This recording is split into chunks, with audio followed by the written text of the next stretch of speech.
আজ মেনশন পর্বে স্পিকার স্যারের মাধ্যমে রাজ্যের স্বরাষ্ট্রমন্ত্রী তথা মুখ্যমন্ত্রীর দৃষ্টি আকর্ষণ করলাম।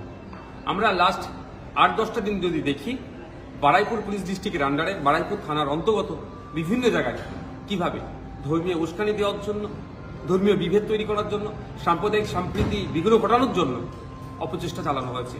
প্রথম একটা ঘটনা, ইমাম সাহেবের ঘরে ভাঙচুর, বাড়িতে আগুন লাগিয়ে দেওয়ার মতো ঘটনা। তার কয়েকদিনের মধ্যেই মসজিদের মধ্যে ঢুকে মসজিদের পবিত্রতা নষ্ট করা, ওখানে বিচ্ছাপ করা, আসবাস সামগ্রী ভেঙে দেওয়া, এই অভিযোগ আছে। 3 নম্বর সেটা হচ্ছে একজন ফেরিওয়ালা, তার উপরও আক্রমণ করা হয়েছে, তাকে মারধর করা হয়েছে। ঘটনাচক্রে 3 জনের ধর্মীয় পরিচয়, সামাজিক পরিচয় সংখ্যালঘু মুসলমান। তাহলে আমাদের রাজ্যে সংখ্যালঘু মুসলমানদের উপরে এই আঘাত নেমে আসছে কেন? এটা সাম্প্রদায়িক সম্প্রীতি বিঘ্নর একটা অপচেষ্টা চালানো হচ্ছে। দুর্ভাগ্যের বিষয়, পুলিশ প্রশাসনের যে সক্রিয় হওয়া দরকার সে অর্থে তারা সক্রিয় হচ্ছে না।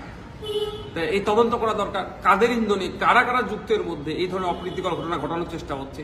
সেই মর্মেই আজকে মাননীয় স্বরাষ্ট্রমন্ত্রী তথা মুখ্যমন্ত্রীর দৃষ্টি আকর্ষণ করলাম, অবিলম্বে এই বিষয়টা কঠোর হস্তে ধরা হোক, রাজ্যের আইন শৃঙ্খলা শান্তির স্বার্থে এবং সাম্প্রদায়িক সম্প্রীতি অক্ষুণ্ণর স্বার্থে কঠোর হস্তে এগুলোকে দমন করার আমি আবেদন করলাম।